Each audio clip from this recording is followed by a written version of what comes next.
इंसान सब कुछ भूल सकता है सिवाय उन पलों के जब उन्हें अपनों की जरूरत थी और वो साथ नहीं थे। आप कितने सही हैं और कितने गलत हैं, आपके बारे में दो शख्स को सब कुछ पता है, पहला ईश्वर और दूसरा आपका अंतरात्मा। पर हैरानी की बात यह है कि यह दोनों ही हमें नजर नहीं आते।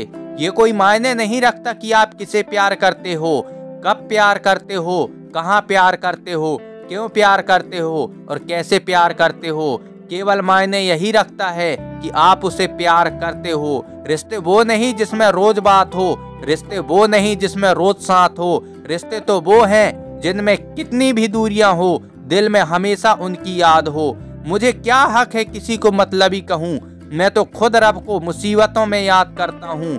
खुद से बहस करोगे तो सारे सवालों के जवाब मिल जाएंगे और दूसरे से बहस करोगे तो नए सवाल खड़े हो जाएंगे। वक्त के पांव अनायास ठहर जाएंगे, गौर से देखोगे तो कुछ और ही नजर आएंगे और ध्यान से सुनोगे हमारी तो रफ्तार के साथ कान के जरिए आपके दिल में उतर जाएंगे। बहुत मुश्किल नहीं है जिंदगी की सच्चाई समझना। जिस तराजू पर दूसरे को तौलते हो उस पर कभी खुद बैठ कर देखना। पके हुए फल की तीन पहचान होती है, एक तो वह नर्म हो जाता है, दूसरा वह मीठा हो जाता है, तीसरा उसका रंग बदल जाता है। जिसमें ये लक्षण ना हो तो वो कभी भी पका हुआ नहीं हो सकता। उसी प्रकार परिपक्वता व्यक्ति की भी तीन पहचान होती है, पहली उसमें नम्रता होती है, दूसरी उसकी वाणी में मिठास होती है और तीसरी उसकी चेहरे पर आत्मविश्वास का रंग होता है। जहाँ कद्र ना हो वहाँ जाना फिजूल है, चाहे किसी का घर हो या किसी का दिल हो। सत्य को कहने के लिए किसी शपथ की जरूरत नहीं पड़ती, नदियों को बहने के लिए किसी पथ की जरूरत नहीं पड़ती। जो बढ़ते हैं जमाने में अपने मजबूत इरादे के बल, उन्हें अपनी मंजिल पाने के लिए किसी रथ की जरूरत नहीं पड़ती। हौसला जीने का जो कदम दर कदम रखता है, पराए गम से भी जो अपनी आंखें नम रखता है। खुल के कहा कि लगा सकता है एक वही जो अपने सीने में गम छुपाने का दम रखता है। जो हालत थी मेरी पहले वो हालत अब नहीं करनी, बहुत टूटा है दिल मेरा मरम्मत अब नहीं करनी। समय और शब्दों का लापरवाही से उपयोग ना करें, इनमें से कोई वापस नहीं आता। लाख दलदल हो पांव जमाए रखिए, हाथ खाली ही सही ऊपर उठाए रखिए। कौन कहता है छलनी में पानी रुक नहीं सकता, बर्फ बनने तक हौसला बनाए रखिए। जब आप अपने खास लोग दूर होने लगे तो समझ लीजिए कि उनकी जरूरतें पूरी हो चुकी है। खुशी जल्दी में थी रुकी ही नहीं, गम फुर्सत में था ठहर गया। लोगों की नजरों में अब भी फर्क नहीं है, पहले मुड़कर देखते थे अब देखकर मुड़ जाते हैं। सुंदरता और सरलता की तलाश चाहे हम सारी दुनिया घूम के कर लें, लेकिन अगर वो हमारे अंदर नहीं तो फिर सारी दुनिया में कहीं भी नहीं है। हो सके तो जीवन में दो काम कभी मत करना, एक झूठे इंसान से प्रेम और एक सच्चे इंसान से गैम। यदि तुम आत्मा के चलाए चलते हो तो ऐसे व्यवस्था के अधीन ना रहो।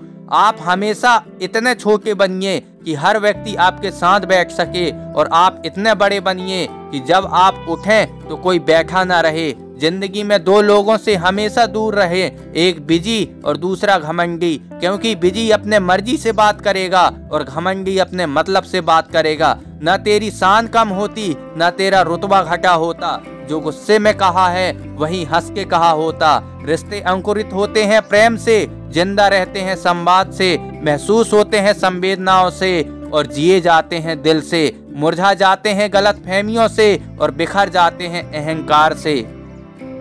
पुत्र की परख विवाह के बाद, पुत्री की परख जवानी में, पति की परख पत्नी की बीमारी में और पत्नी की परख पति की गरीबी में, दोस्त की परख मुसीबत में, भाई की परख लड़ाई में, बहन की परख जायदाद में और औलाद की परख बुढ़ापे में होती है। दिमाग में जोर डालकर गिनते हो गलतियां मेरी, कभी अपने दिल में हाथ रखकर सोचना कसूर किसका था। परमात्मा अगर आपको मेरा कुछ तोड़ने का मन करे तो मेरा गुरूर तोड़ देना, अगर कुछ जलाने का मन करे तो मेरा क्रोध जला देना, अगर कुछ बुझाने का मन करे तो मेरा घृणा बुझा देना, अगर आपको मारने का मन करे तो मेरी इच्छाओं को मार देना, अगर आपको प्यार करने का मन करे तो मेरी ओर देख लेना। बचपन का यार बुढ़ापे का बुखार हमेशा दिल में रहते हैं। चप्पल का कांटा दुश्मन का चांटा हमेशा दिल में चुभते हैं। धन से पुस्तक मिलती है लेकिन ज्ञान नहीं। धन से आभूषण मिलती है लेकिन रूप नहीं। धन से सुख मिलती है लेकिन आनंद नहीं। धन से साथी मिलती है लेकिन सच्चा मित्र नहीं। धन से भोजन मिलता है लेकिन भूख नहीं। धन से दवा मिलती है लेकिन स्वास्थ्य नहीं। धन से एकांत मिलता है लेकिन शांति नहीं। धन से बिस्तर तो मिलता है लेकिन नींद नहीं। 1 साल की कीमत पता करनी है तो ऐसे व्यक्ति से करो जो पिछले कक्षा में फेल हुआ हो। 1 महीने की कीमत अगर पता करनी है तो किसी ऐसे स्त्री से पता करो जो 1 महीने के कारण अपना बच्चा खोया हो। 1 सप्ताह का कीमत पता करना है तो ऐसे मैगजीन एडिटर से करो जो पिछले हफ्ते ना छापा हो। 1 घंटे की कीमत पता करनी है तो ऐसे इंसान से करो जो लॉन्ग टर्म रिलेशनशिप में रहे हों।